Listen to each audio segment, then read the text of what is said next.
હિંમતભાઈ ને હું ખાસ વિનંતી કરીશ. હિંમતભાઈ, આપ ઉદ્ઘાટન બેઠક આપણે પૂર્ણ કરી છે, પણ આપની ઉપસ્થિતિ આપણી આ દ્વિતીય બેઠક આપણે શરૂ કરવા જઈ રહ્યા છે, તો હું હિંમતભાઈને ખાસ વિનંતી કરીશ કે પ્રોત્સાહન માટે અને સમગ્ર વેબિનારની એક ભૂમિકા બાંધી આપવા માટે આપ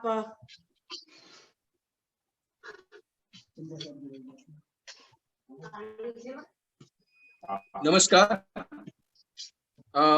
આજના આ વેબિનારમાં ગુજરાત સાહિત્ય અકાદમી અને Gujarat arts and commerce college અમદાવાદમાં ઉપસ્થિત સૌ શ્રોતાજનો, ખાસ વક્તાઓ અને આયોજકો, માનનીય શ્રી નાગરાજન સાહેબ, વિષ્ણુ પંડ્યા સાહેબ, સ્મિતા અંતાણી અને આજના વક્તાઓ એવા વિજય પંડ્યા, શરીફા વીજળીવાળા અને હેમંત દવે અને ઓમ પ્રકાશ શુક્લ, આ ઉપરાંત આયોજકો અને વિદ્યાર્થી મિત્રો, સૌનું હું ગુજરાત સાહિત્ય અકાદમી વતી હાર્દિક સ્વાગત કરું છું.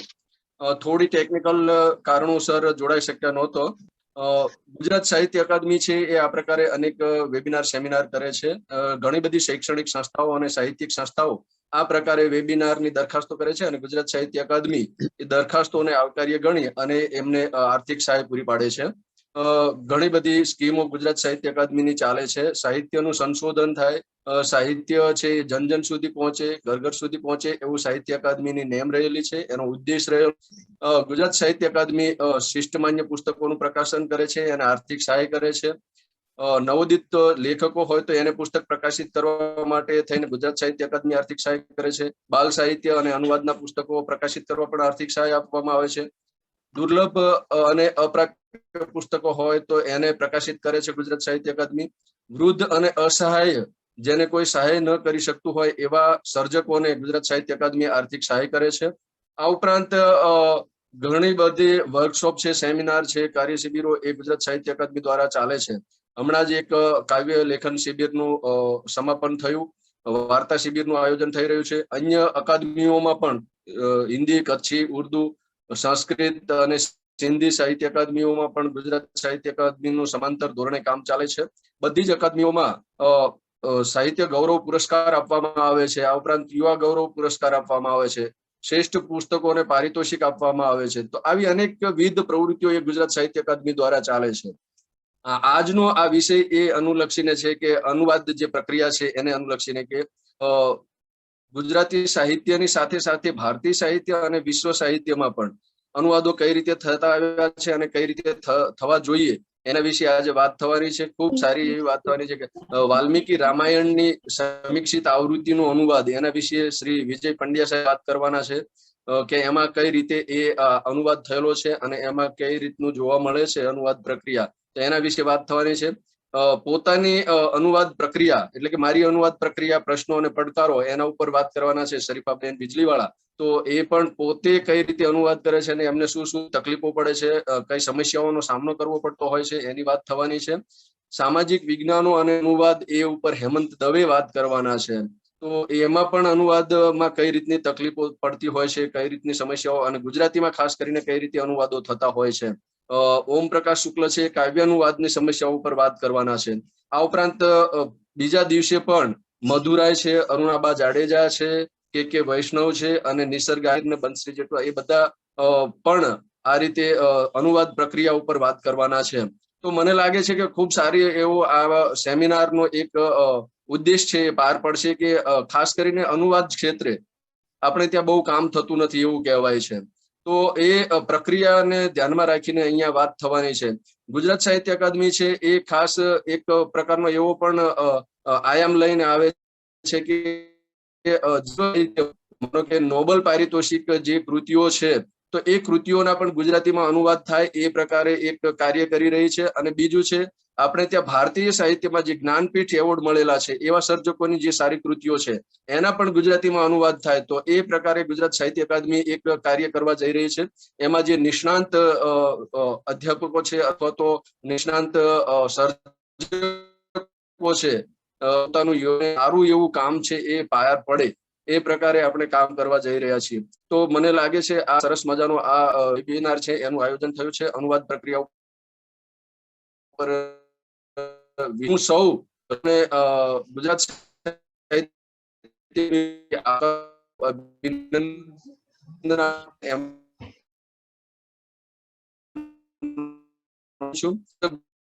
કોમર્સ કોલેજ શ્રી પટેલ સાહેબ, એના પ્રિન્સિપાલ શ્રી અને સંયુક્ત શ્રી નિયતિબેન અંતાણી, એમને પણ હું અભિનંદન આપું છું. અને આ પ્રકારના વેબિનાર યોજવા માટે થઈ આવકારું છું.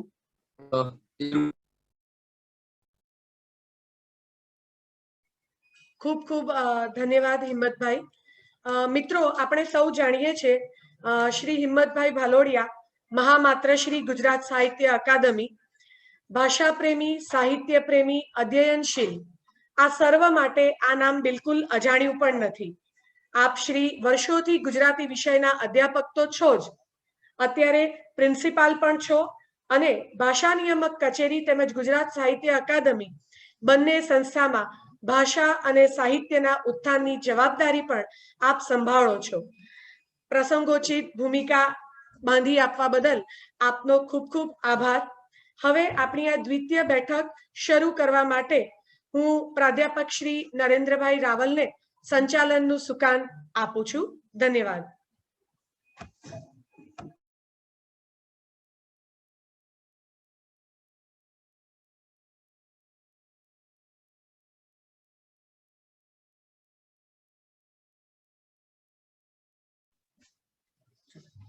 નમસ્કાર. નમસ્તે હિંમતભાઈ.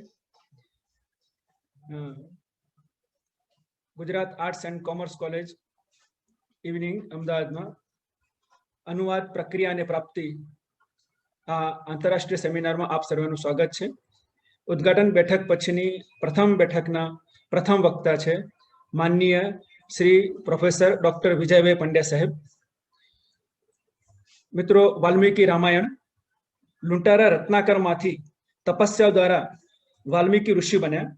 વાલ્મીકીજીની તપસ્યા સિદ્ધ થઈ અને તેમણે મુનિ નારદ મળ્યા. નારદની આગળ સાક્ષાત ધર્મરૂપ પુરુષની જિજ્ઞાસા બતાવી. તેના ઉત્તરમાં નારદજીએ આખું રામાયણ સંભળાવી દીધું, જેમાં રામ સર્વગુણ સંપન્ન પુરુષ છે એવું ચરિતાર્થ થયું. નારદજીના મુખેથી સાંભળેલ રામાયણનું જ વાલ્મીકીજી ઋષિએ પોતાના મહાકાવ્યમાં પુનરાવર્તન કર્યું. નારદજી પાસેથી સાંભળેલી રામકથાને વાલ્મીકીજી ઋષિએ પોતાના રામાયણનું સ્વરૂપ આપ્યું. વાલ્મીકી ઋષિની જ રામાયણ કથાને આ ગુજરાતી ભાષામાં ઉતારી અને લોકભોગ્ય બનાવનાર એવા માનનીય શ્રી ડોક્ટર વિજયભાઈ પંડ્યા સાહેબ, આપનું સાહેબ સ્વાગત છે. વિજયભાઈ પંડ્યા સાહેબ નિવૃત્ત પ્રોફેસર, સંસ્કૃત વિભાગ, ભાષા સાહિત્ય ભવન, ગુજરાત યુનિવર્સિટી. સાહેબને રાષ્ટ્રપતિ દ્વારા પુરસ્કૃત વિદ્વાન છે. 2010માં દેશનો સંસ્કૃતમાં સર્વોચ્ચ પુરસ્કાર રાષ્ટ્રપતિ દ્વારા સન્માનિત થયેલા છે. તે ઉપરાંત 2013માં ઉત્તર પ્રદેશ રાજ્યનો સંસ્કૃતનો સર્વોચ્ચ પુરસ્કાર પણ સાહેબને પ્રાપ્ત થયેલો છે. અને સાહેબ ભાષાભાનમાં મારા ગુરુ પણ રહેલા છે.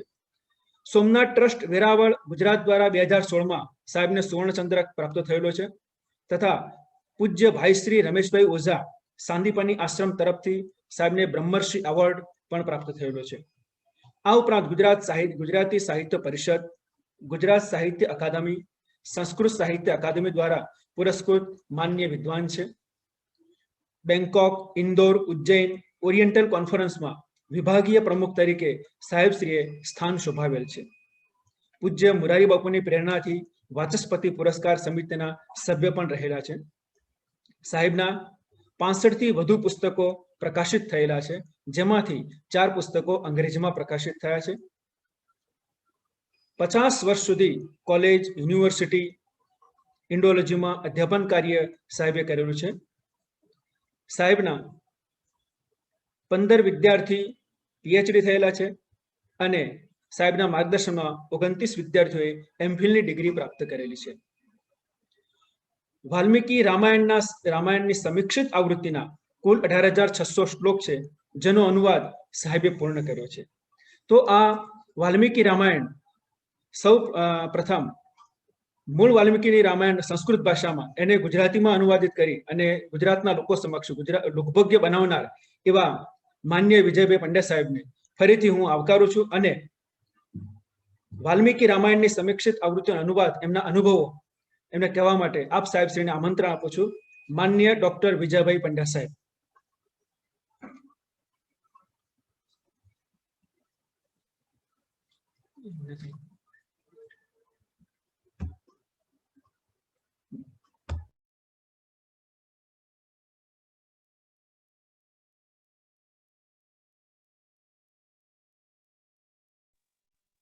હેલો નિયતિબેન.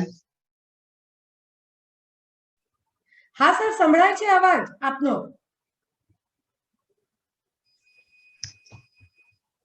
પ્રોબ્લેમ આપણા ઇન્ટરનેટમાં છે.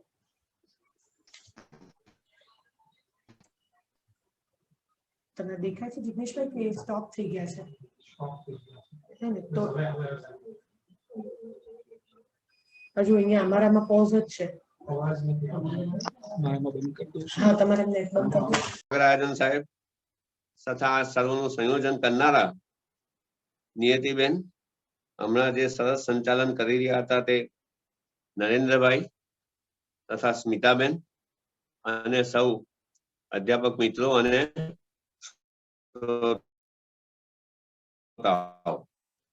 મિત્રો, મારો વિષય છે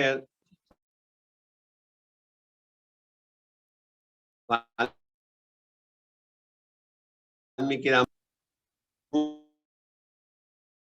માહિતી આપ, કારણ કે વાલ્મીકી રામાયણ એવું, પણ વાલ્મીકી રામાયણની સમીક્ષિત આવૃત્તિ એ વળી શું, એવો આપણામાંથી કેટલાકનો પ્રશ્ન થઈ શકે.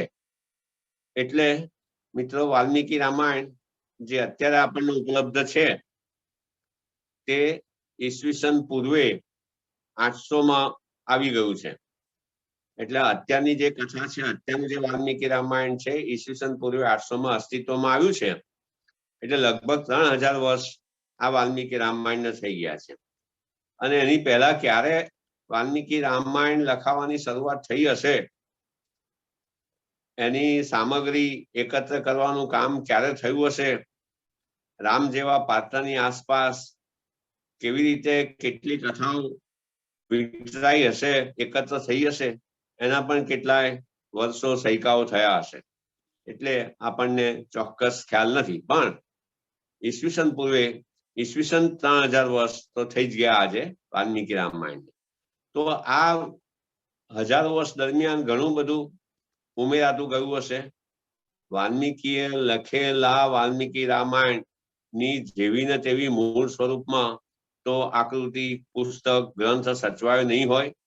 એટલા માટે એમાં જે બધા ઉમેરણો થતા રહ્યા, જેને આપણે પ્રક્ષેપો કહીએ છીએ, એ પ્રક્ષેપો વગેરેને દૂર કરવાનું કામ વડોદરાની MS યુનિવર્સિટીની ઓરિએન્ટલ ઇન્સ્ટિટ્યૂટ એટલે કે પ્રાચ્ય વિદ્યા મંદિર છે, એ પ્રાચ્ય વિદ્યા મંદિરે રામાયણ વિભાગ એવા વિભાગની સ્થાપના કરી અને તે વિભાગમાં કેટલાક વિદ્વાનોને આમંત્રણ આપ્યું. અને એ વિદ્વાનો એ મોટા મોટા દેશના વિદ્વાનો હતા. એ વિદ્વાનોએ મળી અને 2000 જેટલી હસ્તપ્રતો ભેગી કરી અને તેમાંથી વાલ્મીકીનું મૂળ રામાયણ કયું હશે એ આપણને આપ્યું, જેને આપણે સમીક્ષિત આવૃત્તિ કહીએ છીએ. તો આ સમીક્ષિત આવૃત્તિ વિશે હું આજે થોડો ખ્યાલ આપવા માંગુ છું, એના અનુવાદ વિશે. તો વાલ્મીકીની જે સમીક્ષિત આવૃત્તિ છે, એમાં ઉદાહરણ તરીકે આપ સૌને સરળતાથી સમજાવવા માટે એક દાખલો આપું તો, દાખલા તરીકે લક્ષ્મણ રેખાનો પ્રયોગ ભારતની બધી જ ભાષાઓમાં પ્રચલિત છે. તો હવે આ લક્ષ્મણ રેખાનો જે પ્રસંગ છે કે લક્ષ્મણે રામની સહાયે જતા પહેલા પર્ણકુટીની આસપાસ ફરતે ધનુષથી એક રેખા દોરી અને સીતાને સૂચના આપી કે તમે આ રેખાની બહાર નીકળતા નહીં. તો એ લક્ષ્મણ રેખા છે. હવે આ લક્ષ્મણ રેખાનો પ્રસંગ આપણે ભાષામાં, આપણી ભાષામાં, વાતચીતમાં, વ્યવહારમાં પ્રયોગ કરીએ છીએ કે ભાઈ લક્ષ્મણ રેખા કોઈ ઓળંગવી નહીં. એટલો બધો આ પ્રસંગ પ્રચલિત છે. પણ મિત્રો, વાલ્મીકી રામાયણમાં આ પ્રસંગ છે નહીં. એટલું જ નહીં, પણ જે લેટેસ્ટ અને સૌથી બધાને માન્ય છે અને બહુ લોકપ્રિય છે એવા તુલસીદાસના રામચરિત માનસમાં પણ આ લક્ષ્મણ રેખાનો પ્રસંગ મળતો નથી. એટલે લક્ષ્મણ રેખાનો પ્રસંગ ક્યારે રામકથામાં દાખલ થયો અને લેખિત સ્વરૂપમાં ક્યારથી મળે છે એની કોઈ નિશ્ચિતતાપૂર્વક કહી શકાય એવું છે નહીં. એટલે વાલ્મીકી રામાયણમાં આ લક્ષ્મણ રેખાનો પ્રસંગ નથી. તો આવા પ્રક્ષિપ્ત પ્રસંગો ગાળી નાખીને જે સમીક્ષિત આવૃત્તિ તૈયાર થઈ એને હું સમીક્ષિત આવૃત્તિ કહું છું, અને એકેડેમિક સર્કલમાં આપણા વિદ્યાકીય વર્તુળોમાં પણ એ સમીક્ષિત આવૃત્તિ તરીકે જાણીતી છે. બે પ્રકારની આવૃત્તિ આપણને વાલ્મીકી રામાયણની મળે છે એમ કહી શકાય. એક લોકપ્રિય આવૃત્તિ, જેના અંગ્રેજીમાં અને ટેકનિકલ ભાષામાં વલ્ગેટ, VULGATE, વલ્ગેટ એડિશન એટલે લોકપ્રિય આવૃત્તિ કહેવાય છે, જેને આપણે સંસ્કૃતમાં સર્વતઃ પ્રચલિત પાઠ, બધી જગ્યાએ જે પ્રચલિત પાઠ છે એ વલ્ગેટ એડિશન અથવા તો લોકપ્રિય એડિશન. લોકપ્રિય આવૃત્તિ, લોકપ્રિય આવૃત્તિમાં મિત્રો 24,000 શ્લોકો છે, પણ સમીક્ષિત આવૃત્તિમાં એ 24,000 શ્લોકોમાંથી ઉમેરણો, પ્રક્ષિપ્ત અંશો, પુનરાવર્તનો એ બધું ટાળી દઈ અને જે છેવટે જે સમીક્ષિત આવૃત્તિ તૈયાર થઈ એમાં સાહેબે કહ્યું તે પ્રમાણે, નરેન્દ્રભાઈએ કહ્યું તે પ્રમાણે 18,600 શ્લોકો રહ્યા, બાકીના લગભગ 5,500 શ્લોકો નીકળી ગયા. એ સમીક્ષિત આવૃત્તિ આપણને અત્યારે આપણી પાસે મળે છે. આ એક વાત થઈ, બરાબર. પછી બીજી વાત મિત્રો એ છે, જે આપ સૌને, આપણે ગુજરાતી ભાષી મિત્રોને અને સંસ્કૃતના મિત્રોને સૌને, ગુજરાતના સૌ વાચકોને, ભાવકોને અને રામાયણ ભક્તોને જાણીને આનંદ થશે કે આ ગુજરાતીમાં મેં અનુવાદ હમણાં થોડા સમય પહેલા પૂરો કર્યો છે. હજુ છપાયો નથી, છાપવાની પ્રક્રિયા શરૂ થઈ ગઈ છે, પણ આ આખો 18,600 શ્લોકો નો મેં અનુવાદ લગભગ મહિના પહેલા પૂરો કર્યો છે. એટલે આ જે સમીક્ષિત આવૃત્તિનો અનુવાદ પૂરો કર્યો, તો મિત્રો મારું આપને સૌને એ જણાવવાનું છે કે આખા દેશમાં ગુજરાતી જ એક એવી ભાષા છે કે જે ભાષામાં આ વાલ્મીકી રામાયણની સમીક્ષિત આવૃત્તિનો અનુવાદ થયો છે. એટલે આપણા દેશની જે બંધારણ માન્ય રાખેલી 22 ભાષાઓ, એ સિવાય પણ બીજી જે ઉપભાષાઓ હોય તે, એ કોઈ પણ ભાષામાં, ગુજરાતી સિવાય કોઈ પણ ભાષામાં સમીક્ષિત આવૃત્તિનો અનુવાદ થયો નથી. આ એક વાત મિત્રો. એટલે આપણે સૌએ ગુજરાતી ભાષાના ભાષકો માટે આ ગૌરવ લેવા જેવી વાત છે કે ગુજરાતીમાં પહેલો અનુવાદ ઉપલબ્ધ થાય છે, થઈ રહ્યો છે. આ એક વાત. બીજી મિત્રો આપ સૌને જણાવવાની રજા લઉં કે આખા વિશ્વમાં પણ ગુજરાતી ભાષાને છોડીને કેવળ અંગ્રેજી ભાષામાં સમીક્ષિત આવૃત્તિનો, મિત્રો ધ્યાન રાખજો, હું સમીક્ષિત આવૃત્તિની વાત કરું છું. લોકપ્રિય અનુવાદો તો ઘણા છે, પણ સમીક્ષિત આવૃત્તિનો અનુવાદ, સમીક્ષિત આવૃત્તિ એટલે વડોદરાની MS યુનિવર્સિટીની ઓરિએન્ટલ ઇન્સ્ટિટ્યૂટ પ્રાચ્ય વિદ્યા મંદિરે પ્રકાશિત કરેલી આવૃત્તિ, એ સમીક્ષિત આવૃત્તિ.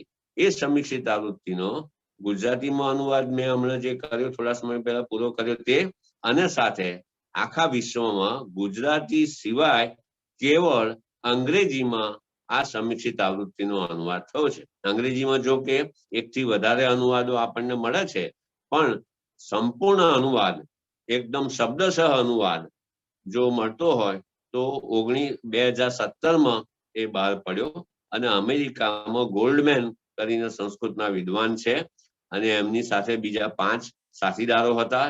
એ 6 મિત્રોએ મળી અને આ સમીક્ષિત આવૃત્તિનો 7 કાંડ છે, 7 કાંડ હોય છે, આપ સૌ જાણો છો.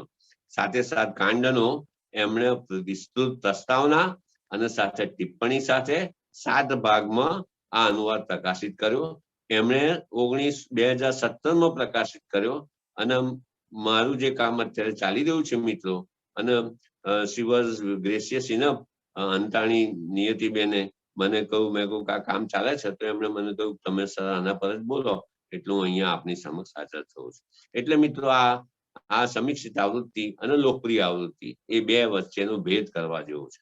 અચ્છા, બીજું આપને એ કહું કે ગુજરાતીમાં જે લોકપ્રિય આવૃત્તિ છે વાલ્મીકી રામાયણની, એનો ગુજરાતીમાં અનુવાદ 1922માં સસ્તું સાહિત્ય પ્રકાશિત કરેલો.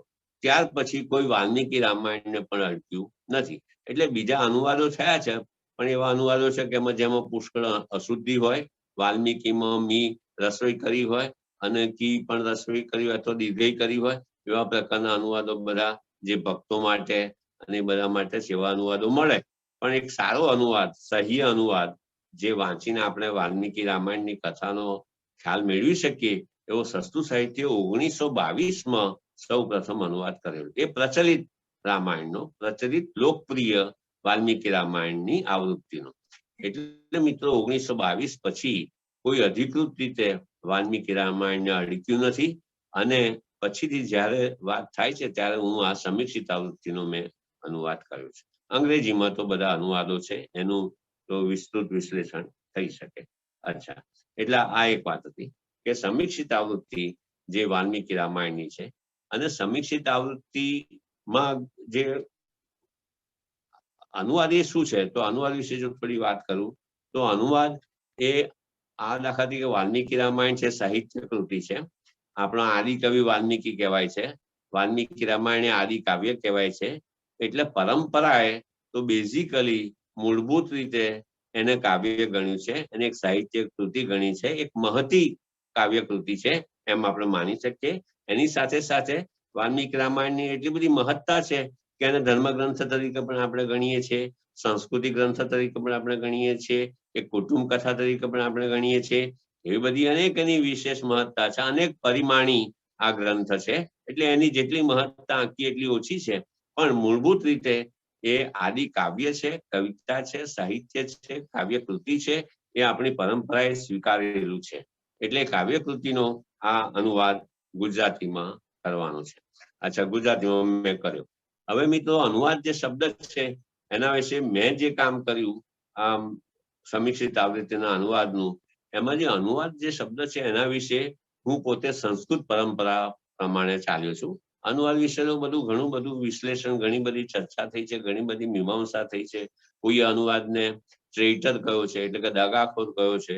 કોઈ અનુવાદનો હોક્સ, HOAX, હોક્સ એટલે કે છેતરામણો કયો છે, છલિયા. કોઈ અનુવાદનો છલિયા કયો છે, કોઈ અનુવાદનો દગાખોર કયો છે. એટલે અનુવાદની તો જાત જાતની વિશેષતાઓ હોય છે. પણ હું જે અનુવાદની વાત કરું છું, મેં જે અનુવાદ કર્યો છે, એ અનુવાદની પાછળ મારું કયું દ્રષ્ટિબિંદુ રહ્યું છે એ પણ આપને કહું. તો મૂળ અનુવાદ શબ્દ આમ દેખીતી રીતે તો બહુ આધુનિક લાગે છે આપણને, પણ મિત્રો એ વૈદિક શબ્દ છે. અનુવાદ શબ્દ વૈદિક છે. એટલે બ્રાહ્મણ સાહિત્ય, ઋગ્વેદ, વૈદિક સાહિત્ય, વૈદિક સાહિત્યમાં બ્રાહ્મણ સાહિત્ય પણ આવે છે. બ્રાહ્મણ સાહિત્ય એટલે બ્રાહ્મણ જ્ઞાતિ એ લખેલું એવું માનવાની જરૂર નથી. બ્રાહ્મણ એટલે જે વેદ છે, વેદ પરની વ્યાખ્યા, એ વ્યાખ્યાઓનો સંગ્રહ, એને આપણે બ્રાહ્મણ સાહિત્ય કહીએ છીએ. તો બ્રાહ્મણ સાહિત્યમાં મિત્રો 3 પ્રકારના વાક્યો સ્વીકારવામાં આવ્યા છે. બ્રાહ્મણ સાહિત્યમાં જો અનુવાદનું પગેરું છેક વેદ સુધી જાય છે.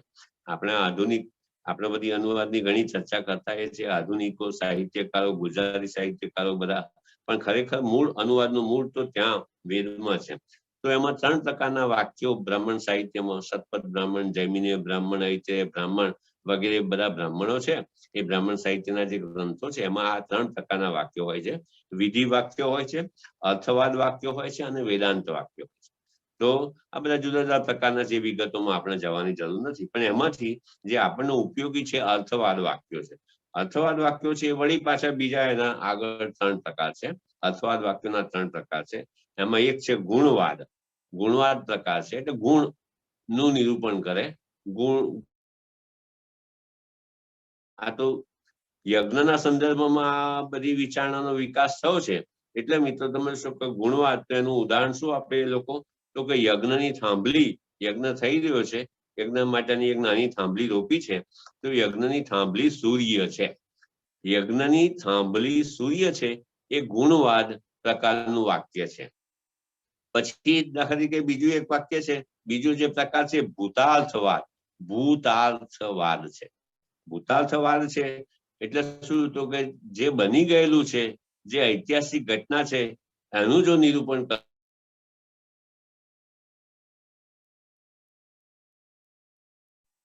જે લોકો, જે લેખકો, જે ઋષિઓ, જે બ્રાહ્મણો લખી રહ્યા છે એ લોકોના માટે તો આ સત્ય હકીકત છે. એટલે એ લોકો આ ઉદાહરણ આપે છે કે ઇન્દ્ર વૃત્રને હણવા વજ્ર ઉગામે છે. ઇન્દ્રદેવ છે એ રાક્ષસ વૃત્ર અને હણવા માટે વજ્ર ઉગામે છે.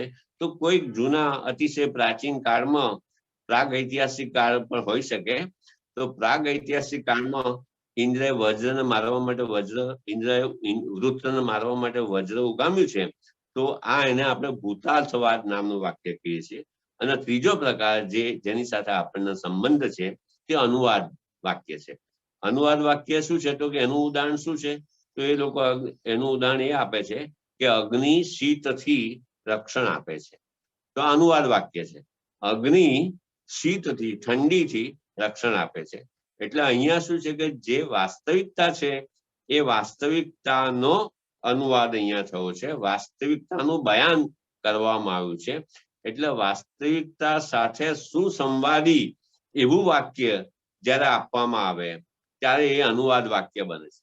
સમજો, વાસ્તવિકતા સાથે સુસંગત એવું જ્યારે વાક્ય આપવામાં આવે, રચવામાં આવે, બોલવામાં આવે ત્યારે એને આપણે અનુવાદ વાક્ય કહીએ છીએ. દાખલા તરીકે એમ કહીએ આપણે કે પાણીમાં અગ્નિ ખળભળી ઉઠ્યો એવું જો વાક્ય કહીએ તો એ વાક્ય પાણીથી અગ્નિ ભભૂકે છે એવું જો વાક્ય કહીએ તો એ વાક્ય અનુવાદ પ્રકારનું વાક્ય નહીં કહેવાય. કારણ કે એ પોતે જે વાસ્તવિક સ્થિતિ છે એ વાસ્તવિક સ્થિતિ સાથે એનો મેળ બેસતો નથી.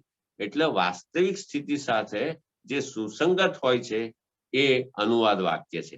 એટલે મિત્રો આજે મેં જે અનુવાદનું કામ મેં કર્યું, હમણાં પૂરું કર્યું, એ અનુવાદ એ આ પ્રકારના અર્થમાં કર્યું કે મેં પોતે એવું વિચાર્યું, મારા પોતાનો વિચાર એવો છે કે મિત્રો આપણે બધા વાલ્મીકી રામાયણથી તો બહુ પરિચિત છીએ, પણ છતાં ખરેખર આપણે વાલ્મીકી જે મૂળ વાલ્મીકી રામાયણ છે એનાથી પરિચિત હોવાને બદલે આપણે કેટલીક બધી જે પ્રચલિત વાતો છે એનાથી આપણે પરિચિત હોઈએ છીએ. એટલે વાલ્મીકી રામાયણને આપણે ભૂલી ગયા છે, વાલ્મીકીને ભૂલી ગયા છે. એટલે મારો પોતાનો ખ્યાલ એવો છે કે વાલ્મીકી મારે વાચકને પહોંચાડવો છે, વાચક સુધી પહોંચાડવાના છે વાલ્મીકીને વચ્ચે કોઈ વ્યવધાન ન આવે.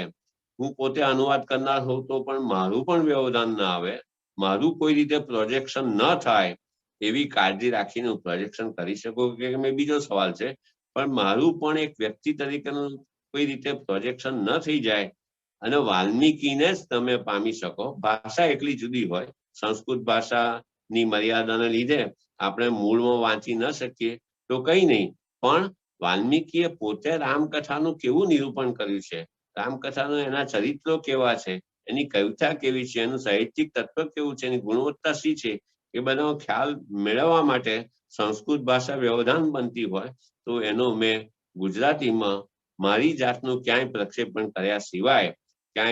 કર્યા સિવાય મેં ગુજરાતીમાં આપવાનો, અનુવાદ કરવાનો પ્રયત્ન કર્યો છે. એટલે જે મૂળ મિત્રો વૈદિક સાહિત્યમાં જે અનુવાદ શબ્દ છે કે વાસ્તવિકતા સાથે જેની સુસંગતિ છે, વાસ્તવિકતા સાથે જેનો મેળ પડે છે કે અગ્નિ શીતથી રક્ષણ કરે છે, એ વાસ્તવિકતા સાથે આ વાક્ય મેળ પાડનારું છે, માટે એને અનુવાદ વાક્ય કહેવાય. એમ વાલ્મીકીએ જે લખ્યું એમાં બીજું કશું ઉમેર્યા સિવાય, ઉમેરાયું તો ઘણું છે એટલે તે બધું કાઢી નાખીને આ સમીક્ષિત આવૃત્તિ તૈયાર થઈ.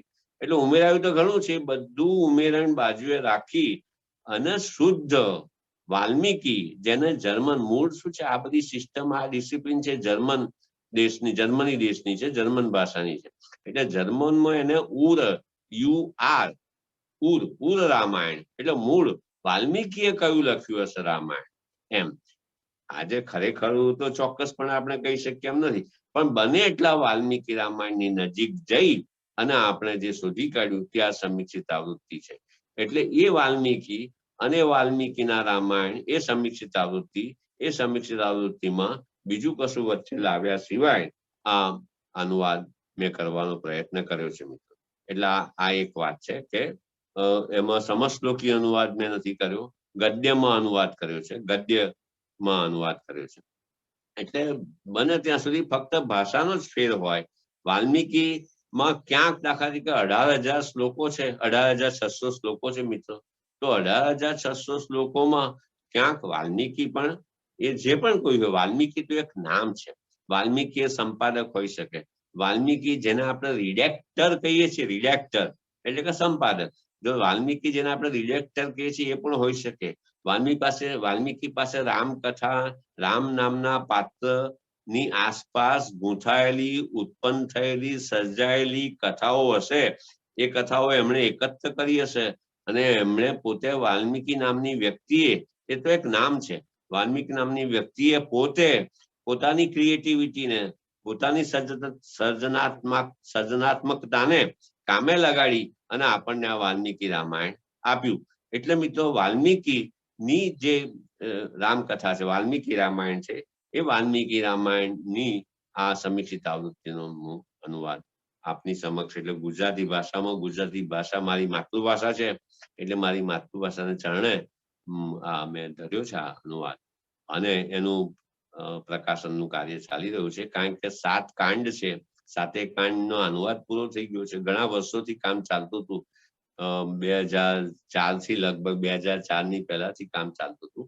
2 કાંડ પૂરા થઈ ગયા છે, સુંદરકાંડ અને અયોધ્યા કાંડ. હવે બાકીના 5 કાંડ રહ્યા છે.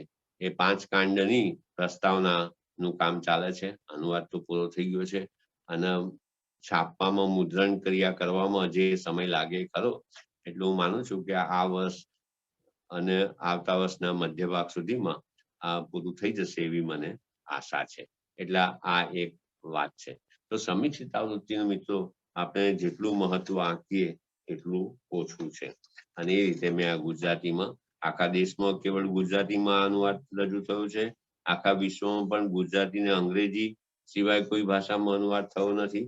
પણ મિત્રો તમે જાણો છો કે આપણો એક આ સંસ્કૃતિ ગ્રંથ છે વાલ્મીકી રામાયણ. એટલે અનુવાદમાં મેં કહ્યું તે પ્રમાણે મૂળ સંસ્કૃતમાં જે બ્રાહ્મણ સાહિત્યમાં જે અનુવાદ શબ્દ જે અર્થમાં પ્રયોજાયો છે, એ અર્થમાં મેં અનુવાદ આપની સમક્ષ, ગુજરાતી ભાષકો સમક્ષ, ગુજરાતી માતૃભાષામાં, મારી માતૃભાષામાં પ્રસ્તુત કરવાનો પ્રયત્ન કર્યો છે.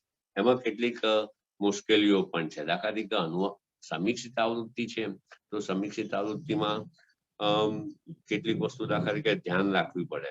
અનુવાદ છે મૂળભૂત રીતે સંસ્કૃતની બાબતમાં જોઈએ તો ઘણી વાર એ અર્થઘટન પણ હોય છે. અનુવાદ એક અર્થઘટન પણ છે, એ મિત્રો ધ્યાન રાખવું. It's a interpretation. તમારે પહેલા નક્કી કરવું પડે કે આનો અર્થ શું થાય. સંસ્કૃતમાં ખાસ અને તત્વદર્શનના જે ગ્રંથો છે, દાખલા તરીકે બ્રહ્મસૂત્ર છે, તો બ્રહ્મસૂત્રમાં પહેલું વાક્ય છે અથવા તો પહેલું સૂત્ર છે અથવા તો બ્રહ્મ જિજ્ઞાસા, અથવા તો બ્રહ્મ જિજ્ઞાસામાં અતઃ, અથ અને બ્રહ્મ જિજ્ઞાસા, 3 શબ્દો છે. તો ત્રણેય શબ્દોમાં અર્થનો અર્થ શું થાય, તો અર્થના તો અનેક અર્થો થતા હોય છે. એમાંથી અનુવાદક પોતે કયો અર્થ પસંદ કરે, તો અનુવાદક એ અર્થનું શું અર્થઘટન કરે છે એના પર આધાર હોય છે. એટલે એ રીતે સંસ્કૃતમાંથી જયારે ગુજરાતીમાં આપણે અનુવાદ કરતા હોઈએ છીએ ત્યારે આવા પ્રકારની બધી બાબતોનો વિચાર કરવો પડે છે. એટલે અહીંયા વાલ્મીકી રામાયણ એક સંસ્કૃતિ ગ્રંથ છે. મેં આપને અગાઉ કહ્યું તે પ્રમાણે કુટુંબ કથા છે. કોઈ વિદ્વાનોએ 2 સંસ્કૃતિ વચ્ચેના સંઘર્ષની કથા પણ એને કહી છે. એ બધું છે, પણ છતાં ઈસવીસન પૂર્વે 800માં રચાયેલો આ ગ્રંથ છે. એટલે આપણે 3000 વર્ષ પહેલાની વાત કરીએ છીએ. એટલે કે અત્યારનો વર્તમાન કાળ અને ભૂતકાળ, તો વર્તમાન અને અતીત એ બંને વચ્ચે ના સેતુરૂપ પણ અનુવાદ બનવો જોઈએ એમ મને લાગે છે. મેં આ બધી શરૂઆતમાં જે બધી વાત કરી એ બધી વસ્તુઓ જાળવીને પણ, મારી જાતનું પ્રક્ષેપણ કર્યા સિવાય પણ આ અત્યારનો વર્તમાન કાળ, સાંપ્રત સમય અને અતીત ભૂતકાળ 3000 વર્ષ પહેલાનો, 3000 વર્ષથી પણ વધારે પહેલાની વાત છે. 3000 વર્ષ પહેલાનો જે સમાજ અને અત્યારે આપણે સાંપ્રત સમયમાં જીવીએ છીએ તે સમયમાં પ્રચલિત ભાષા, સંસ્કૃત ભાષા, અને અત્યારે આપણે ગુજરાતીમાં જયારે હું ઉતારી રહ્યો છું આ વાલ્મીકી રામાયણ, તો ગુજરાતીમાં ભાષા એટલી જુદી છે, પણ વાલ્મીકી પહોંચવા જોઈએ એટલે એમાં કેટલાક પ્રશ્નો પણ થતા હોય છે. એટલે બે જે ભૂતકાળ અને વર્તમાન કાળ એ બંનેને સાંધવાનો, બંનેને જોડવાનો, એના સેતુરૂપ બનવાનો પ્રયત્ન અનુવાદકનો હોવો જોઈએ. એટલે સેતુરૂપ હોવું જોઈએ, આ એક વાત છે. પણ એમાં કેટલીક મુશ્કેલી જે મને પડી છે એની આપની સાથે હું થોડું શેર કરવા માંગુ છું. આમાં જો આ બધું ટેન્ટેટિવ છે અત્યારે, નિખાલસપણે હું જો સ્વીકારું તો મારો અનુવાદ છે એ જે છે ટેન્ટેટિવ છે. 18,000 શ્લોકો ને મારે ફરીથી હજુ એક વાર જોઈ જવો છે, આખો વાંચી જવો છે. એમાં ક્યાંક વાક્ય રચના એ તો બધી સુધરશે જાણે, પણ સાથે સાથે બીજી રીતે પણ કયો શબ્દ વધારે સારો લાગે કયો નહીં એ બધાનો વિવેક પણ મારે કરવાનો રહે છે. છતાં પણ કેટલીક જે મુશ્કેલી મને જે નડી છે એ ઝડપથી આપની આગળ હું કહી દઉં તો એ છે કે દાખલા તરીકે આપ જાણો છો કે રાવણનું યુદ્ધ છે, યુદ્ધ થાય છે. તો યુદ્ધમાં શું થયું છે, મને એક મુશ્કેલી એ નડી છે અનુવાદ કરવામાં કે યુદ્ધ જે થાય છે એમાં શસ્ત્રોનો ઉલ્લેખ આવે છે. શસ્ત્રો, અસ્ત્રો, અથવા એવા કેટલા એવા શબ્દો છે કે જે શબ્દો મને એમ લાગે છે એ શબ્દોમાં એ શસ્ત્રો છે, એ શસ્ત્રોને આજે આપણે કઈ રીતે ઓળખતાઈશું એમ એવો પ્રશ્ન થાય. એ શબ્દો આપણે આજે કઈ રીતે ઓળખીએ? કારણ કે એવા શબ્દો છે કે જે આજે વપરાશમાં રહ્યા નથી, જે આજે આપણને એમ લાગે કે કાલગ્રસ્ત થઈ ગયા છે. તો એ બધા શબ્દો નું આપણે કેવી રીતે સમજવું, એટલે મને મોટો પ્રશ્ન તો એ નડેલો. દાખલા તરીકે હું તમને કેટલાક શસ્ત્રોના નામ જે વાલ્મીકી રામાયણમાં મળે છે એ તમને આપું કે પરિઘ, પટ્ટસ, પ્રાસ, આ બધા શસ્ત્રોના નામ છે મિત્રો. આ બધા શસ્ત્રોના નામ છે. પરિઘ, પટ્ટસ, પ્રાસ, શક્તિ પણ એક શસ્ત્રનું નામ છે. શૂલમાં માની લો કે કદાચ ત્રિશૂળ પણ હોઈ શકે અથવા ભાલો પણ હોઈ શકે એમ, તો શૂલ. પછી પરસ્વધ, તો આ કયા પ્રકારના શસ્ત્રો હશે? એને આપણે ગુજરાતીમાં કયા પર્યાયોથી આપણે ઓળખી શકીએ? એ મારા મનમાં મને મોટો પ્રશ્ન એ રહ્યો છે. હજુ એનો ઉકેલ લાવી શક્યો નથી. જોકે સંશોધનનું પણ કામ છે અને એવું સંશોધન હું કરી શક્યો નથી કે વાલ્મીકી રામાયણમાં મળતા શસ્ત્રો આજે આપણે કયા નામથી ઓળખી શકીએ, અથવા તો એ શસ્ત્રો આજે પ્રચલિત પણ ન રહ્યા હોય તો એ શસ્ત્રોના નામ પણ આજે આપણી પાસે ન હોય. શસ્ત્રો જ ન હોય તો શસ્ત્રોના નામ પણ કેવી રીતે હોય? કારણ કે આ તો હજારો વર્ષની વાત છે. પણ એટલે આ એક મોટો પ્રશ્ન મારી સામે રહ્યો કે શસ્ત્રોનો ઉલ્લેખ આવે તો કેટલાક શસ્ત્રો પરિઘ છે, તો પરિઘ એટલે આમ તો દાખલા તરીકે આપણે કર્યું વર્તુળ આકારે, તો પરિઘનું મેં આગળો કેવો અનુવાદ આગળથી રાક્ષસ છે એને આગળ લઈ અને ફેંક્યો. તો પટ્ટસ કયા પ્રકારનું શસ્ત્ર છે? પ્રાસ એ કોઈ તેને ગદા તરીકે ઉલ્લેખ કરે છે. આપણે ગુજરાતીમાં આની પહેલા પંડિત યુગમાં આપણે ઈચ્છારામ સુરીરામ દેસાઈએ પણ આનો અનુવાદ કરેલો છે પંડિત યુગમાં. તો ઈચ્છારામ સુરીરામ દેસાઈનો એક અનુવાદ પણ એમને સમીક્ષિત આવૃત્તિ તો હતી જ નહીં તે વખતે, અને એવો ભાવ પણ એનાથી બધા સભાન પણ નતા, એટલે એ વાત જુદી છે. પણ એમણે જે અનુવાદ કર્યો ત્યાર પછી આ જે મેં આગળ ઉલ્લેખ કર્યો તે સસ્તું સાહિત્ય જે બહાર પાડેલો કોઈ નરહરી પુરોહિત કરીને છે વિદ્વાન, એ પુરોહિતે સારો અનુવાદ છે, એમણે જે અનુવાદ કર્યો છે તો એમાં જે કેટલાક પર્યાયો મને મળે છે. અંગ્રેજી મારી સામે સતત રહ્યું છે, જે અમેરિકામાં ગોલ્ડમેન અને એમની જે 5 સભ્યોની બીજી જે મંડળી છે એ લોકોએ જે અનુવાદ કરીને આપણને આપ્યો, મેં કહ્યું તે પ્રમાણે 2017માં અનુવાદ પૂરો થયો. તો એ લોકો અંગ્રેજીમાં આપે તો અંગ્રેજીમાં પણ એમણે આપ્યો હોય તો એ અનુવાદ ઘણીવાર ગુજરાતીમાં બંને બેસે. એટલે આવા પ્રકારના પણ પ્રશ્ન મારી સામે અનુવાદમાં નડ્યા છે. કેટલીક મારી અને પછીથી અરુણાબેન પણ બોલવાના છે, તો એમને પણ રામાયણનો એમને પણ થોડો ઘણો અનુવાદ કર્યો છે સંક્ષેપ, એટલે એમને પણ એવા પ્રશ્નો નડ્યા હશે, એ વાત કરશે. અચ્છા, બીજો મને જે મુશ્કેલી નડી છે અથવા તો મારી સામે જે પ્રશ્ન રહ્યો છે, હજુ એનો ઉકેલ નથી લાવી શક્યો, તમારી સાથે શેર કરું છું કે જે આપણી ગુજરાતી ભાષામાં બીજી ભાષાના ઘણા શબ્દો આવી ગયા છે અને એ બધા એટલા બધા ગુજરાતી સ્વરૂપ ધારણ કરીને આવી ગયા છે કે એને આજે આપણે તારવવા મુશ્કેલ છે. આપણે એમ કહેવા જઈએ કે આ પરદેશી શબ્દ છે, આપણી ભાષાનો શબ્દ નથી, એ કેવું મુશ્કેલ છે. છતાં પણ ભાષા શાસ્ત્રીઓ તો કહ્યું જ છે. તો એક સ્કૂલ ઓફ થોટ, એક વિચાર એવો છે અનુવાદ માટે કે આપણે રામાયણની વાત કરીએ છીએ તો રામાયણ વખતે અરબી, ફારસી, ઉર્દુ વગેરે ભાષાઓ તો હતી નહીં, એટલે રામાયણનો ગુજરાતીમાં અનુવાદ કરતી વખતે અનુવાદકે એટલે કે મારે ધ્યાન રાખવું જોઈએ કે અરબી, ફારસી, પર્શિયન, ઉર્દુ વગેરે ભાષાઓના શબ્દો અનુવાદમાં આવી જવા ન જોઈએ અને તત્સમ શબ્દો જ વાપરવા જોઈએ. હવે ઘણી વાર શું છે કે ગુજરાતી ભાષા એટલી બધી આવા બીજી બધી ભાષાઓના શબ્દોથી સમૃદ્ધ બનેલી છે કે તમે શબ્દોને ટાળવા અઘરું બની જાય છે. કેવી રીતે ટાળવા? અને મને સતત પ્રશ્ન, સંસ્કૃત ભાષામાં દાખલા તરીકે એટલા બધા અવાજ જેને આપણે કહીએ ને, અવાજ, ઘોષ, નાદ, નિનાદ, પ્રતિઘોષ, આ બધા જે છે, સ્વન, આ બધા સંસ્કૃત ભાષાના શબ્દો છે અવાજ માટે, નાદ માટે. તો હવે એટલા બધા સંસ્કૃતમાં પર્યાયો મળે છે અને ગુજરાતીમાં પ્રમાણમાં એ બધાના પર્યાયો આપણને મળતા નથી. અને અવાજ શબ્દ તો એવો સરસ આવી ગયો છે ગુજરાતીમાં કે અવાજને ટાળીને તમે કેવી રીતે કામ કરી શકો. કે સંસ્કૃતમાં તો પુષ્કળ અવાજ માટે શબ્દો આવે છે. અને મોટો અવાજ થયો, તો મોટો અવાજ થયો તો તે અવાજ એટલો સ્વાભાવિક શબ્દ લાગે છે. પણ જો આજે એક સ્કૂલ ઓફ થોટ પ્રમાણે વિચારીએ તો એ અવાજ એ ફારસી શબ્દ છે અથવા તો ઉર્દુ શબ્દ છે. માટે એ શબ્દને આપણે એનો પ્રયોગ ન કરવો જોઈએ. એને બદલે સંસ્કૃત પર્યાયથી જ કામ ચલાવવું જોઈએ. અને સંસ્કૃત પર્યાયથી જો કામ ચલાવવા જઈએ તો અનુવાદ સ્વાભાવિક થતો નથી એમ મને લાગે છે. હજુ ઉકેલ નથી લાવી શક્યો કે છેવટે ફાઇનલ પ્રોડક્ટ જે આપની સમક્ષ આવે તે ખરું. અત્યારે તો આ મારી બધી જે પ્રક્રિયા છે એની વાત હું કરી રહ્યો છું. દાખલા તરીકે બીજો શબ્દ બજાર શબ્દ, અયોધ્યા નગરીની સમૃદ્ધિ હોય, અયોધ્યા નગરીની સમૃદ્ધિનું વર્ણન કરતી વખતે બજારનું વર્ણન આવે, બધા વેપારીઓ હોય અને બધા. હવે એમાં આપણ, સંસ્કૃતમાં શબ્દ મળે છે આપણ, વિપણિકા, વેચવાની જ્યાં વસ્તુ વેચાતી હોય તે વિપણિકા, આપણ એટલે બજાર.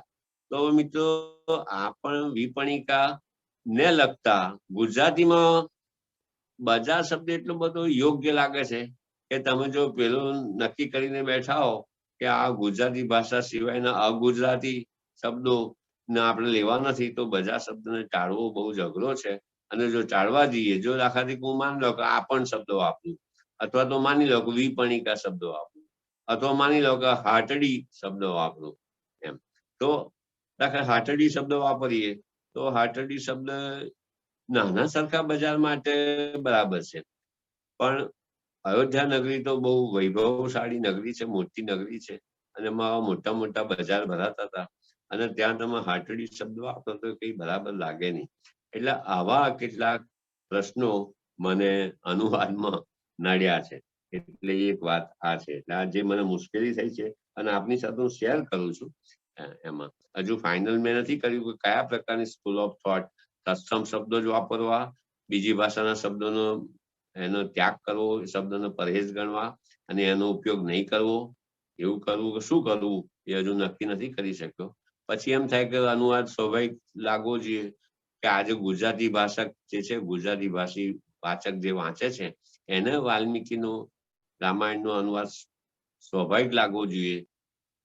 આપણે ગુજરાતીમાં જ જાણે આ રામાયણ રચાયું હોય એ પ્રમાણે લાગવું જોઈએ. એવું કરીને જો આપણે બીજી ભાષાઓના શબ્દોને પણ આવવા દઈએ, મૂકીએ તો પણ થઈ શકે. પણ આ એક વિચાર છે. અચ્છા, બીજું મિત્રો, સંસ્કૃત અને ગુજરાતી ભાષાની જે પ્રકૃતિ છે એ પણ થોડી જુદી છે. એટલે દાખલા તરીકે સંસ્કૃતમાં શું છે કે આ દાખલા તરીકે રામ છે, ઋષિઓ છે, તો ઋષિઓ રામને પણ તોમ કે છે અને રામ છે પોતે પણ ઘણી વાર ઋષિઓને તોમ કહેતા હોય છે. પછી દશરથ રાજા અને બધાની સાથે પરસ્પર, તો તોમનો ગુજરાતીમાં તો અત્યારે અર્થ થાય તું અર્થ થાય.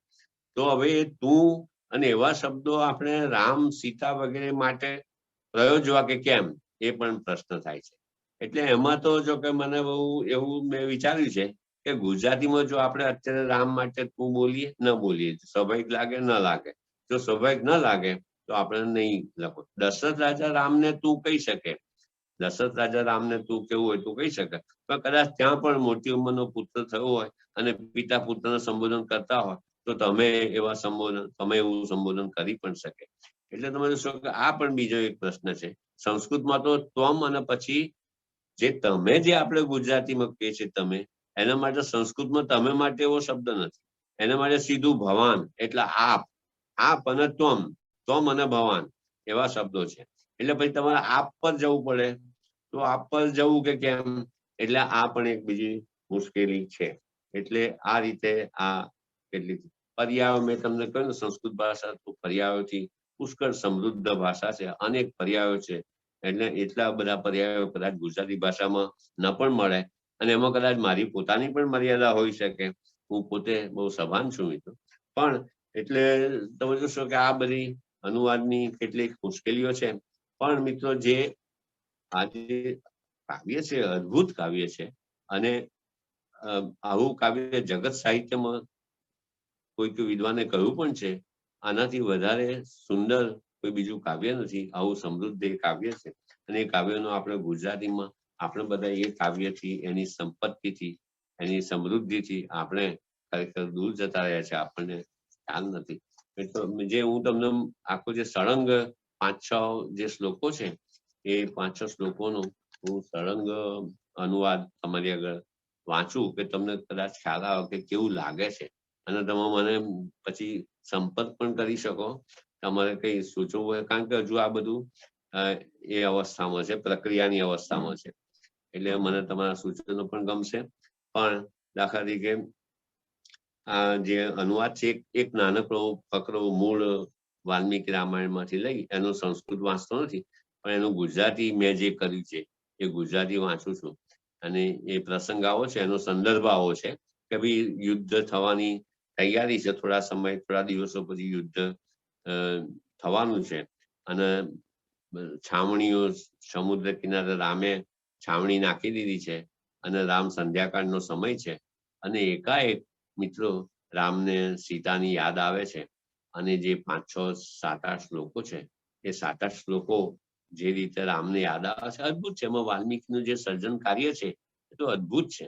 આવા તો કેટલાય સ્થળો આપણને વાલ્મીકી રામાયણમાં મળશે. આપણને સૌનો ગૌરવ થાય કે સાહિત્યની દુનિયામાં આવા પ્રસંગો છે, આવી ક્ષણો છે, જે અદ્ભુત ક્ષણો છે. એ અદ્ભુત ક્ષણો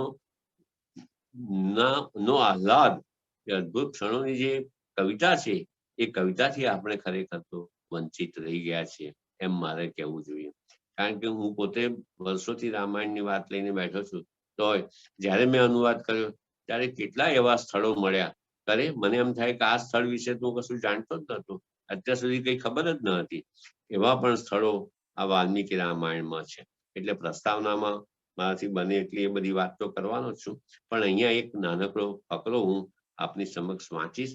અનુવાદ કેવો જઈ રહ્યો છે, અનુવાદ એનો ખ્યાલ આપવા માટે કે અનુવાદ આ પ્રમાણે મેં કર્યો છે. એટલે રામને સીતાની યાદ આવે છે, અને સીતા વિશે લક્ષ્મણ છે, સાથે લક્ષ્મણ બેઠા છે, સંધ્યાકાળનો સમય છે, છાવણીમાં બેઠેલા છે, સૂર્ય અસ્તાચળે જઈ રહ્યો છે, અને તે સમયે રામ બોલી રહ્યા છે, લક્ષ્મણને કહી રહ્યા છે, અને વાલ્મીકી છે એ વર્ણન કરી રહ્યા છે. મિત્રો જુઓ, પ્રેમનું એક એવું અદ્ભુત જે સ્મરણ છે, પ્રેમની જે વ્યથા છે, એક વિરહી વ્યક્તિ પોતે કેવી રીતે પોતાના પ્રેમને વાચા આપે છે, એનું તમે વાલ્મીકી એવું અદ્ભુત આલેખન કર્યું છે, એ તમે જુઓ. હું વાંચું છું. આઈ કોટ વાલ્મીકી. વેળાઓ એટલે કે વેળાઓ, નદીઓ, પેલા નાના નાના વેળાઓ, વેળાઓ અને નદીઓના સ્વામી સાગરને કિનારે જ્યારે સેનાની છાવણી બરાબર સ્થપાઈ ગઈ, ત્યારે સમીપમાં બેઠેલા લક્ષ્મણને જોઈ રામે આ પ્રમાણે વચન કહ્યું. રામ બોલી રહ્યા છે, સમય જતા શોક ખરેખર તો ઓછો થઈ જાય છે, પણ મારી પ્રિયાને ન જોતા દિવસે દિવસે વધતો જાય છે. પ્રિયા દૂર છે, તેનું મને દુઃખ નથી, કે તેનું અપહરણ થયું છે તેની પણ મને પીડા નથી. મને તો એટલો જ શોક થાય છે કે તેનું યૌવન વીતી રહ્યું છે. હે પવન, જ્યાં મારી પ્રિયતમા છે ત્યાં તેને સ્પર્શીને મને સ્પર્શ. આના પરથી પછી કાલિદાસે મેઘદૂતમાં વાત કરી છે. હે પવન, જ્યાં મારી પ્રિયતમા છે ત્યાં તેને સ્પર્શીને મને સ્પર્શ. તારામાં અમારા ગાત્રનો સ્પર્શ છે. પવન સીતાને સ્પર્શ કર્યો છે, અને સાથે સાથે મને પણ સ્પર્શ કરે છે, એટલે આપણા બંનેના ગાત્રનો સ્પર્શ પવનમાં છે. એટલે પવનને સંબોધન કે છે કે પવન, તારામાં અમારા ગાત્રનો સ્પર્શ છે. શું અદ્ભુત સેન્સ્યુઆલિટી છે. અને ચંદ્રમાં અમારા બંનેના નયનોનું મિલન છે. ચંદ્રમાં જ્યાં સીતા હશે, રાવણની બંદી બનેલી છે સીતા, રાવણના બંદી બનેલા સીતા છે, અશોક વાટિકામાં છે, ત્યાંથી સીતા ચંદ્રમાને જોતા હોય અને સમુદ્ર કિનારે આ બાજુ રહેલા રામ ચંદ્રમાં જોતા હોય, તો ચંદ્રમાં અમારા બંનેની દ્રષ્ટિ, બંનેના નયનોનું મિલન છે. એટલે મિત્રો હું આના પછી ઘણીવાર આવી કલ્પના પણ કરતો હોઉં છું કે જ્યારે રામ અને સીતા સુખમાં હશે, અયોધ્યામાં જ્યારે લગ્ન કરીને આવ્યા હશે ને રહેતા હશે, ત્યારે ક્યારેક નક્કી કર્યું હશે કે આપણે બંને જો ક્યાંક કોઈક રીતે છૂટા પડી જઈએ તો તું ચંદ્રને જોજે, તે સમયે હું પણ ચંદ્રને જોઈશ. આવી બધી વાતો પણ એમાં હશે. આવું બધી આપણે કલ્પના કરી શકીએ. એવી ક્રિએટિવ સ્પેસ, જેને આપણે સર્જનાત્મક અવકાશ કહીએ, એવી ક્રિએટિવ સ્પેસ વાલ્મીકીએ રામાયણમાં અસંખ્ય જગ્યાએ રાખી છે. એટલા માટે તો વાલ્મીકી રામાયણ પર સૌથી વધુ, રામકથાને લઈને સૌથી વધુ સાહિત્ય કૃતિઓ આ જગતમાં રચાઈ છે. આગળ ફરી એકવાર, હે પવન, જ્યાં મારી પ્રિયતમા છે ત્યાં તેને સ્પર્શીને મને સ્પર્શ. તારામાં અમારા ગાત્રનો સ્પર્શ છે અને ચંદ્રમાં અમારા બંનેના નયનોનું મિલન છે. તેનું જ્યારે અપહરણ થતું હતું ત્યારે હે નાથ એમ તેને ચિત્કાર કર્યો હતો. તે હૃદયમાં પીવાયેલા ઝેરની જેમ મને બાળે છે. વિયોગના ઈંધણથી અને તેના સતત વિચારોની મોટી જ્વાળાઓમાં કામાગ્નિથી રાત અને દિવસ મારું શરીર ઢીકી રહ્યું છે. વિયોગના ઈંધણથી અને તેના સતત વિચારોની મોટી જ્વાળાઓમાં કામાગ્નિથી રાત અને દિવસ મારું શરીર ઢીકી રહ્યું છે. હું એને ખૂબ ચાહું છું અને છતાં હું જો જીવી શકતો હોઉં તો એનું કારણ એ છે કે એ વામોરું સુંદરી, જેની સુંદર સાથળો છે, એવી રીતે સુંદરી અને હું એક જ પૃથ્વી પર રહેલા છે. રામને માટે મોટું આશ્વાસન એ છે કે પોતે અને સીતા બંને એક પૃથ્વી પર રહેલા છે અને એટલે રામ પોતે જીવી શક્યા છે. ઉત્કટતાની આનાથી વધારે અભિવ્યક્તિ બીજી શી હોઈ શકે એમ મને પ્રશ્ન. અને જેવી રીતે સુકાયેલા ડાંગરનો ક્યારડો ઉભરાતા પાણીના ક્યારાના ભેજથી જીવે, ફરી હું વાંચું છું, અને જેવી રીતે સુકાયેલા ડાંગરનો ક્યારડો ઉભરાતા પાણીના ક્યારાના ભેજથી જીવે, તેમ હું તે જીવે છે એમ જાણીને તેના પ્રત્યેના પ્રેમથી જીવું છું. બે જોડે જોડે ખેતરો હોય, એક ખેતરમાં પાણી ઉભરાય છે, બીજું ખેતર સૂકું છે, પણ બાજુના ખેતરના ભેજથી બીજા જે પાસેનું જે ખેતર છે જેને પાણી નથી મળતું એનો પાક ઉગરી જાય, એ પ્રમાણેની આ વાત. હું શત્રુઓને જીતીને તે સુંદર નિતંબો ધરાવતી કમળ સમા નયનો યુક્ત, આ બધું વાલ્મીકીનું છે. વાલ્મીકી એટલા સેન્સ્યુઅલ છે. તો હું શત્રુઓને જીતીને તે સુંદર નિતંબો ધરાવતી કમળ સમા નયનો યુક્ત સમૃદ્ધ લક્ષ્મી સમી તેને ત્યારે જોઈશ.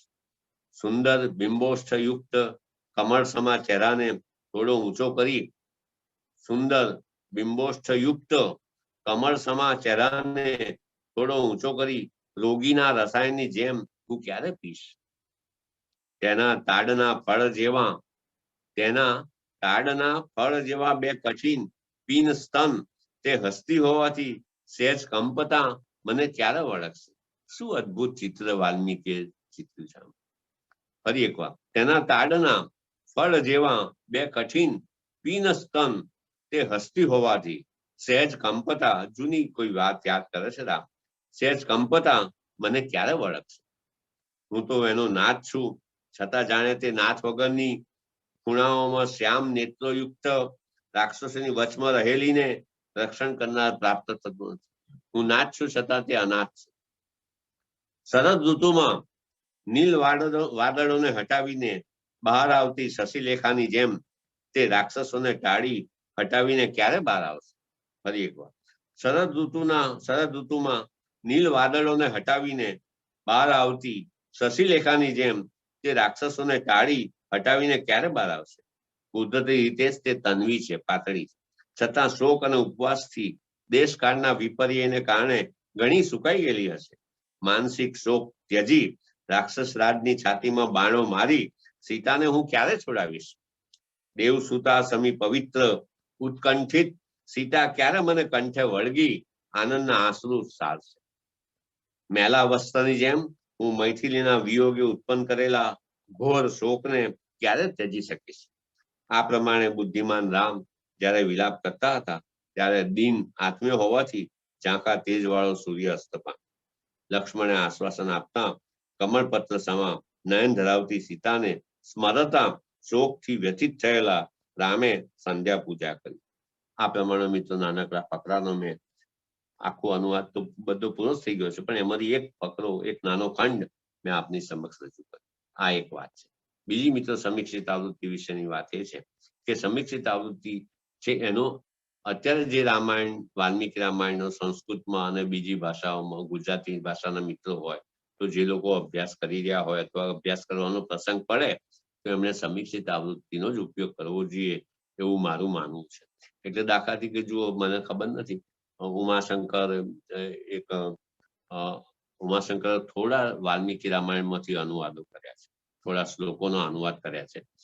મારી જાણ પ્રમાણે એ ભાણી સાહેબને એવું કહેતા હતા કે આખા રામાયણનો એમને તો અનુવાદ કરવો હતો, પણ એટલો સમય અવકાશ તો ઉમાશંકર જોશીને ક્યાં મળે, એટલે એમને થોડો અનુવાદ શરૂ કરેલો, પછી એ કામ તો અધૂરું રહ્યું. પણ મિત્રો એ જ્યારે એમણે જે અનુવાદ કરતા હતા ત્યારે એ આખા અનુવાદોનો સંગ્રહ, કાવ્યાનુવાદ એવો એક એમના અગ્રંથસ્થ અનુવાદોના સંગ્રહનું મરણોત્તર પ્રકાશન 2004માં થયું છે અને એનું સંપાદન આપણે નિરંજન ભગત સાહેબે કર્યું છે. જોકે જુદા જુદા જે અનુવાદોના ટુકડાઓ છે એ પહેલવેલા ક્યારે, કયા વર્ષે પ્રકાશિત થયા એની કોઈ માહિતી એમાં મળતી નથી. પણ છતાં મુખ્ય જે વાત મારે કરવાની છે એ તો બધી નાની નાની વિગતો છે, ઠીક છે, પણ મુખ્ય વાત જે મારે કરવાની છે કે એમણે વાલ્મીકી રામાયણ, ઉમાશંકર વાલ્મીકી રામાયણનો જે પહેલો સર્ગ છે એના કુલ 79 શ્લોકો છે, 79 શ્લોકો છે. એ શ્લોકોનો 18 શ્લોકોમાં એમણે આ અનુવાદ સમાવ્યો છે. બરાબર, 18 શ્લોકોમાં 79 શ્લોકો છે. હવે એમાં શું છે કે આ અનુવાદ ઉમાશંકરે જે કર્યો છે અનુવાદ, એ સમીક્ષિત આવૃત્તિ 1975માં બહાર પડી ગઈ છે. 1951 થી 1975 સુધી આ કામ સમીક્ષિત આવૃત્તિનું ચાલ્યું છે. 25 વર્ષ આ કામ ચાલ્યું છે. બહુ ગુજરાતનું સંસ્કૃત સાહિત્યના અને વિશ્વ સાહિત્યનું મોટું પ્રદાન છે. આપણે સૌએ ગૌરવ લેવા જેવી વાત છે. ભલે આપણે સભા ન પણ હઈએ, પણ સમીક્ષિત આવૃત્તિ ગુજરાતમાં આ સંસ્થાએ તૈયાર કરી અને આપણા ગુજરાતનું મોટું પ્રદાન છે. પણ ઉમાશંકર પાસે આ સમીક્ષિત આવૃત્તિ નથી. એ પહેલા એમણે તો આ કામ કર્યું છે.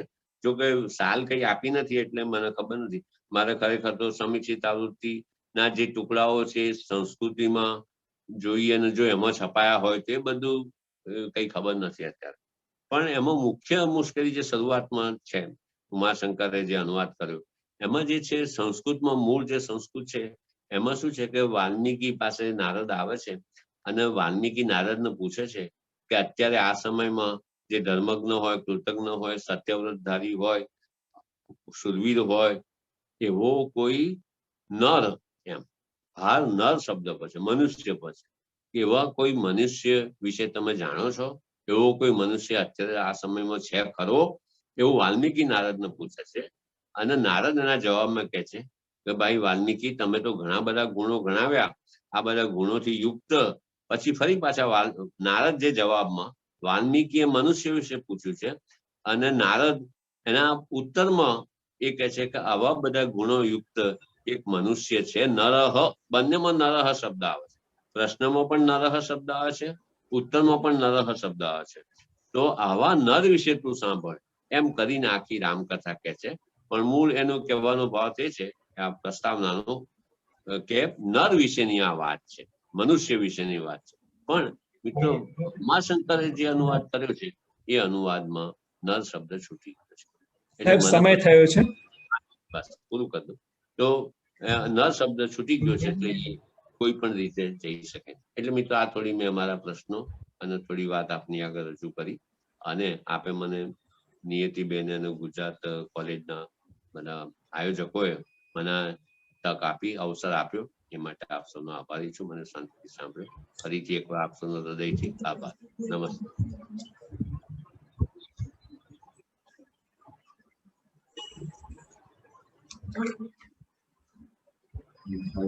નમસ્તે.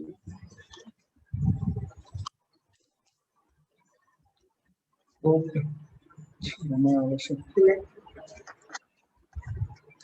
આગળ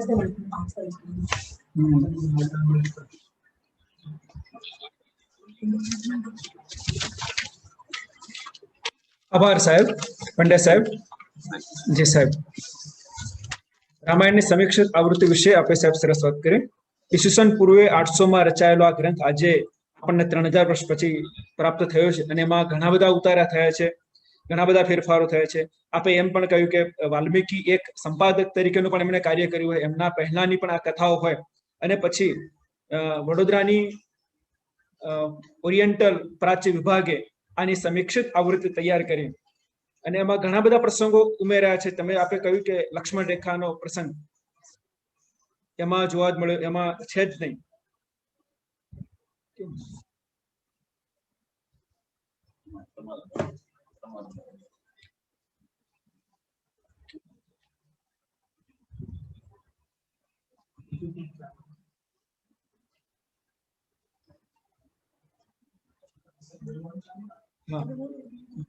માત્ર ગુજરાતીમાં જ એક આપણા દેશની બધી ભાષાઓમાંથી એક માત્ર ગુજરાતી જ ભાષા એવી છે કે એમાં જ આનો અનુવાદ થયો છે અને વિશ્વની ભાષાઓમાં જોવા જઈએ તો એક માત્ર અંગ્રેજીમાં જ આનો અનુવાદ થયો છે.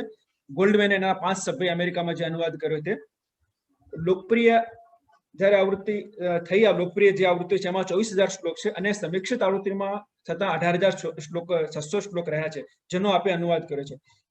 1922માં સસ્તું સાહિત્ય આનો અનુવાદ કર્યો છે જે લોકપ્રિય આવૃત્તિ હતી અને એમાં ઘણી બધી ઉમેરા અને કલ્પના પણ એની અંદર હતી. અનુવાદની પણ તમે એક સરસ વાત સમજાવી. અનુવાદની ઘણી વિશેષતા છે અને અનુવાદ એ શબ્દ મૂળ વૈદિક ગ્રંથ સુધી આવે છે. બ્રાહ્મણ સાહિત્યમાં પણ છે કે અનુવાદ એટલે શું અને એમાં આપણે કહ્યું અગ્નિ શીતથી રક્ષણ આપે છે. વાસ્તવિકતાથી સુસંવાદી હોય એવું વાક્ય જે અનુવાદ ગણાય. અનુવાદની પણ આપણે આ એક સુંદર વ્યાખ્યા આપી. આપણે 2004 થી 2021 સુધીનું આપણું અનુવાદનું કાર્ય રહ્યું છે અને સંસ્કૃતમાં અનુવાદ કરતી વખતે આપણને જે મુશ્કેલીઓ પડી, જે તકલીફ પડી એવી પણ આપણે કેટલીક વાત કરી. અનુવાદ એમ કે અતીત અને વર્તમાનના સેતુરૂપ હોવો જોઈએ.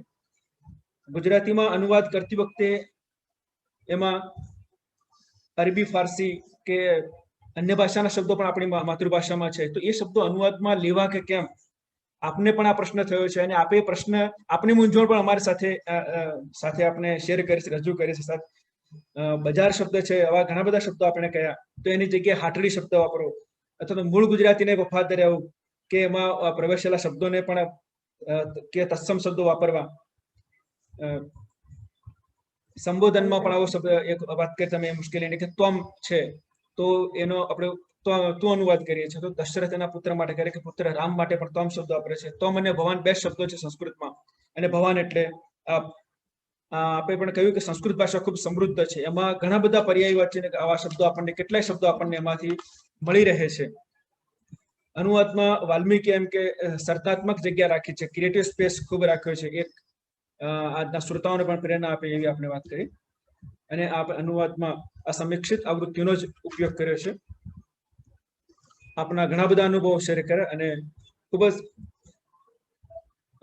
વિદ્વતાપૂર્ણ આપણું વ્યાખ્યાન રહ્યું અને શ્રોતાઓને અમને પણ ખૂબ જ લાભ થયો છે. ખૂબ ખૂબ આભાર પંડ્યા સાહેબ, હૃદયપૂર્વક આપનો આભાર. અમારી Gujarat arts and commerce college વતી આપનો હૃદયપૂર્વક આભાર માનું છું. આભાર સાહેબ.